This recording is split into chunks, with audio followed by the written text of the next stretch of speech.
आता तुम्ही सुद्धा स्वस्त बसू नका असे पिझ्झा खात. कामाला लागायचंय ना. आता पुरावे साक्षीदार हे सगळं जमा करायला लागणार आहे.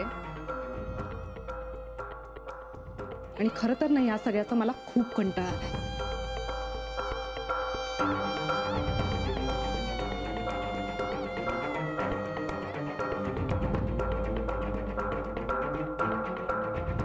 विक्रांत चल.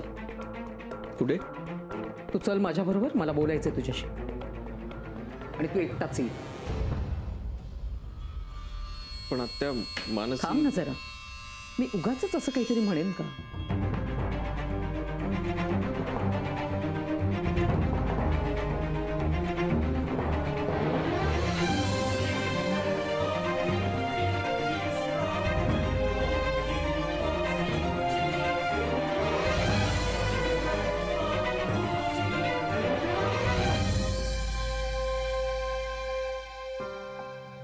आत्या, मला माहिती आहे तुला राग आलाय,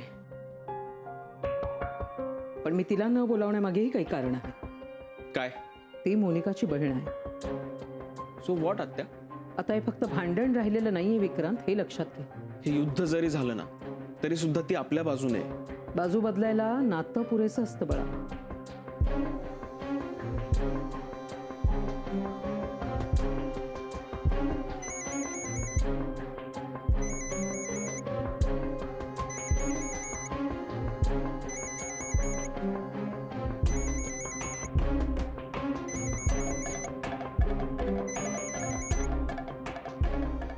तुला जर असं वाटत असेल ना आत्या, तर तू अजून मानसीला नीट ओळखलेलं नाहीयेस.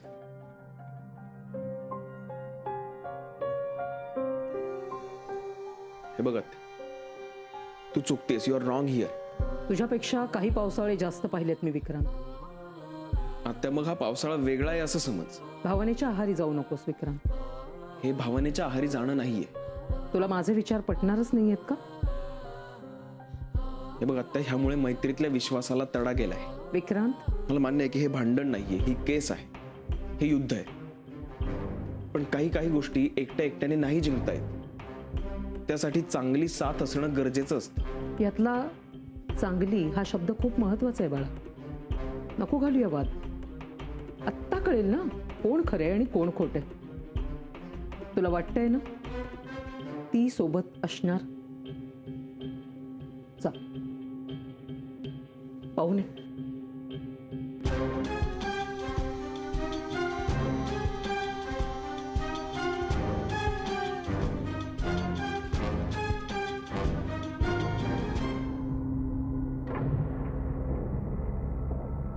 हाय ब्युटी.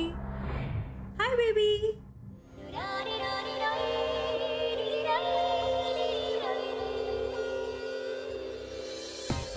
काय झालं? आय एम सॉरी ना Monika. Hello beauty. Hello baby. Happy? नेहमी माझं कौतुक करा आणि माझंच कौतुक करा, हे तुझं खूप आधीपासूनच आहे ना. बाय द वे मोनिका, तुला फॅमिली काय सॉलिड मिळाली आहे ना. किती चांगले आहेत सगळे. लक असावं तर असं. आणि सगळ्यात महत्वाचं म्हणजे ना नवरा. ही इज सो हँडसम यार. I am jealous of you. Me seriously खूप जळतीये तुझ्यावर. जळत नाहीस तू माझ्यावर रिचा. तू जाळून टाकलंयस सगळं. What are you talking about? पहिल्यापासनं एक एक गोष्ट नीट जपत होते. सगळ्या गोष्टी बॅलन्स करत जात होते. पण तू आलीस आणि सगळ्याची वाट लावलीस. माती केलीस तू रिचा. कम ऑन यार मोनिका, मी काय केलंय? मी काय केलंय? मानसी,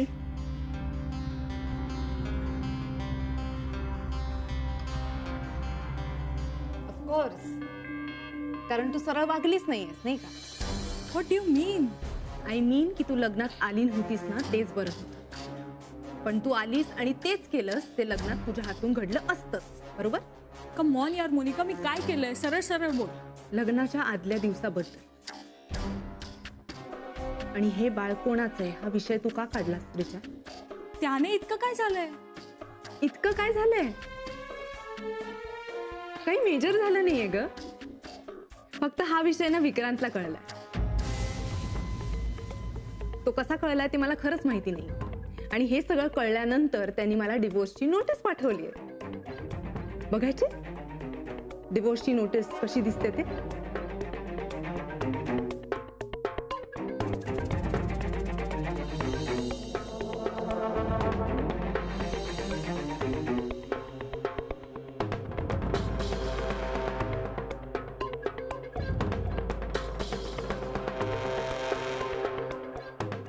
हॅलो, मर्डर मिस्ट्रीचं नॉवेल नाही वाचतेस तू? डिवोर्स नोटीस आहे. एवढं मन लावून वाचू नकोस प्लीज. बसला धक्का? हे सगळं वाचून तुझी ही अवस्था झाली. मग माझं काय झालं असेल ह्याचा विचार केलास? मला हे खरंच माहीत नव्हतं. हे असं काही होईल याची जरा जरी कल्पना असती ना मला तरी. आता जर तर बद्दल बोलून काही फायदा नाहीये रिचा. जे घडायचं नव्हतं ते सगळं घडलंय. पुढे काय ते बोल प्लीज. मुळात हे सगळं विक्रांतला कसं कळलं ना तेच कळत नाहीये मला. तर तूच म्हटलीस ना पुढचं काय ते बोल, मग तू परत मागे का जातेस? ओके फाईन, बोलते. तू मती खाल्लीस म्हणून हे सगळं झालंय. जोपर्यंत तू हा विषय काढला नव्हतास तोपर्यंत सगळं नीट चाललं होतं. तू आलीस, तू हा विषय काढलास आणि विक्रांतला सगळं कळलं. अगं पण बास रिचा. कसं कळणार विक्रांतला? त्याच्याशिवाय हे सगळं शक्यच नाहीये ना. विक्रांत गायनाक आहे, जादूगार नाहीये. या आधी सुद्धा माझ्या मनात काय चाललं होतं ते त्याला ओळखता येत नव्हतं. मग हे कसं कळलं? तू गुन्हेगार आहेस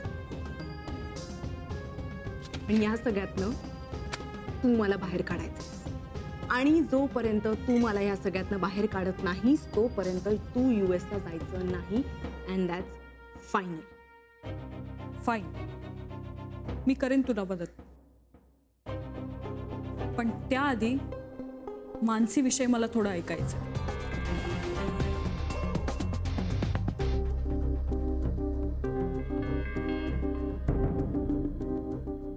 फोन सुद्धा लागत नाहीये. कुठे गेली? आता कळलं मी तुला एकट्याला आत का घेऊन आले ते? मला हेच पाहायचं होतं की ती थांबते की नाही. आत्या इतका इन्सल्ट झाला असताना ती इथे का थांबेल? स्वाभिमानापेक्षा जेव्हा मैत्री मोठी असते ना तेव्हा खरी मैत्री असं म्हणावं विक्रांत. आत्या परीक्षा घेण्याच्या नादात फक्त गैरसमज होत आहेत, बाकी काही नाही. फोन न लावताच मी तुला सांगू शकते की आता ती कुठे आहे. वेगळं सांगायची गरज आहे? मोनिका, गॉड, मानसी अशीही आहे हे माहित नव्हतं मला. रिचा, आता पुढे काय ते बोल ना. सगळ्यात पहिल्यांदा जर मानसी आत्ता इथे येत असेल तर मला थांबता येणार नाही. काय? तिच्याशी बोलणं झालं की सांग, मग आपण नंतर बोलू. अगं पण रिचा कुठे गेली? ताई,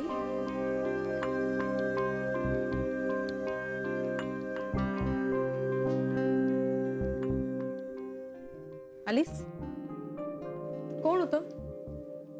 कोणाला शोधत होतीस? कोणी नाही. मी तुला फोन करत होते. फोन का नव्हती उचलत तू? मी येतच होते म्हणून उचलला नाही फोन. मानसी, आता मी एक बहीण म्हणून तुला काही सांगणार आहे. बोल. मनू,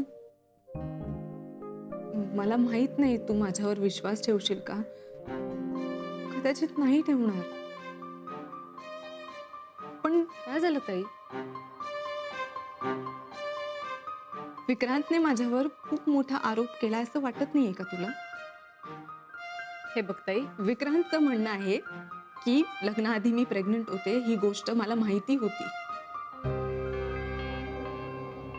वाव.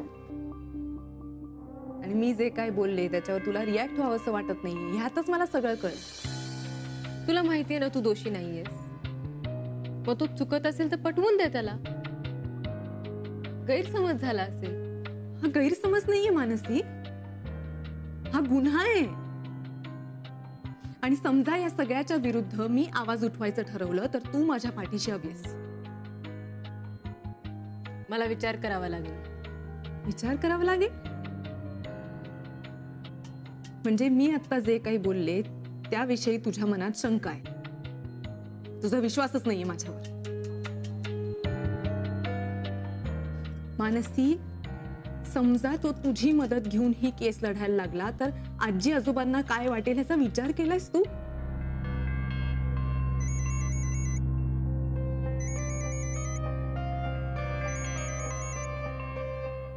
मानसी, तू माझ्या बरोबर आहेस हे सांगू नको प्लीज.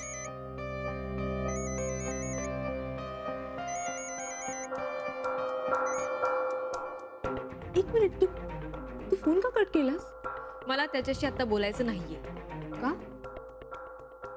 काही नाही. विक्रांत तुला काही बोललाय का? काही नाही म्हटलं ना ताई. ठीक आहे, नको सांगूस मला काही. पण तुझा चेहरा बघून मला कळतंय मानसी, तो असं काहीतरी वागलाय ज्याच्यामुळे तुला त्याचा खूप राग आहे. नाही नाही, इट्स ओके. मला काही नाही सांगितलंस तरी चालेल, पण एक गोष्ट लक्षात ठेव, आज जर तू त्याची मदत केलीस तर तेच होईल जे व्हायला नको. आज जर तू त्याची साथ दिलीस ना तरी तो तेच वागणार आहे जे निर्मला आत्या त्याला वागायला सांगणार. काय झालंय? बोल ना, बोलशील प्लीज? ताई काही झालेलं नाहीये. आणि मी तुझ्या बाजूने आहे की नाही हे मी आता नाही सांगू शकत. मला वाटलंच होतं. मला आता गरज आहे ना तुझी. समजा तू माझ्या बाजूने उभी राहिलीस तर मला मदत होईल, but it's okay. It's absolutely okay. विचार कर, आणि विचार करून झाला की तू मला मदत करणार आहेस का नाही. तू एकटी लढ, एकटी मर, असा SMS कर मला. पण एक गोष्ट लक्षात ठेव मानसी, माझे शब्द लिहून घे. आज जर तू विक्रांतची साथ दिलीस ना तर आता जशी एकटी पडलीस ना तशीच एकटी पडशील.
बरी आहेस का ग?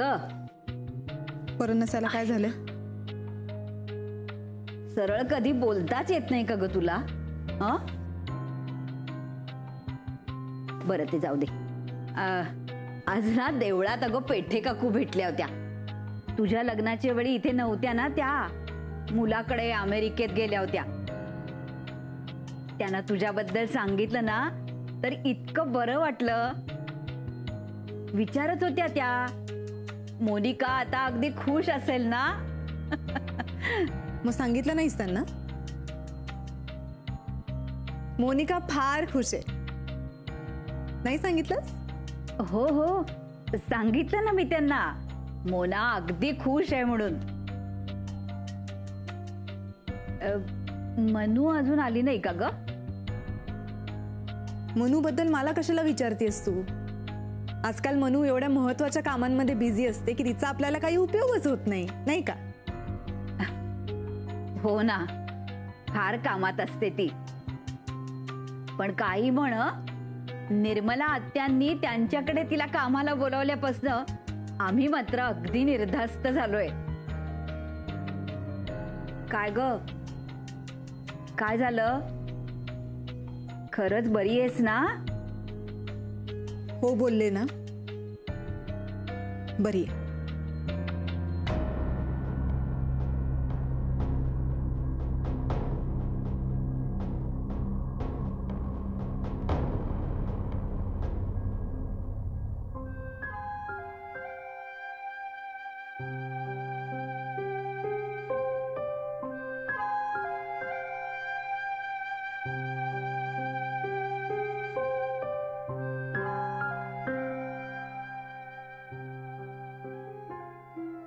कॉलेजमध्ये असताना हीच कॉफी आम्हा सगळ्यांची गर्लफ्रेंड होती. कॉफी आणि गर्लफ्रेंड. आणि सकाळी हीच कॉफी आम्हा सगळ्या मित्रांना परत एकत्र आणायची.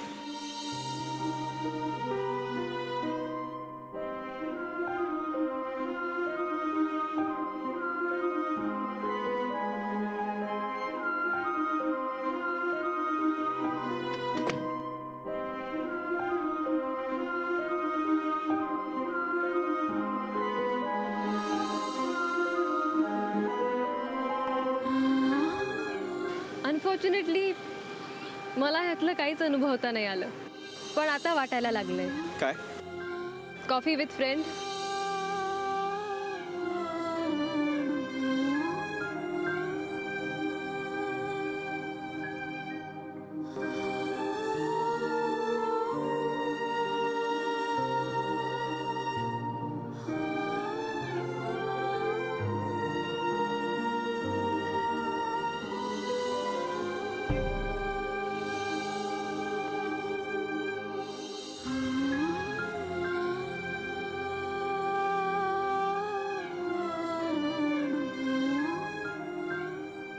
जर आपल्यात भांडण झालं तर काय होईल?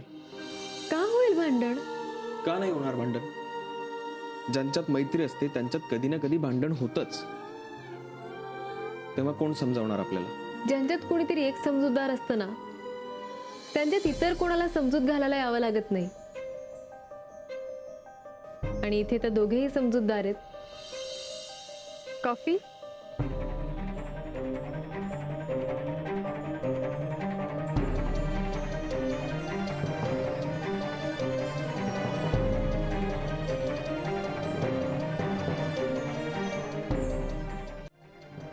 मला माहितीये मला उशीर झालाय, आणि जेवढा झाला तेवढा खूप झाला. म्हणून मग कॉफी.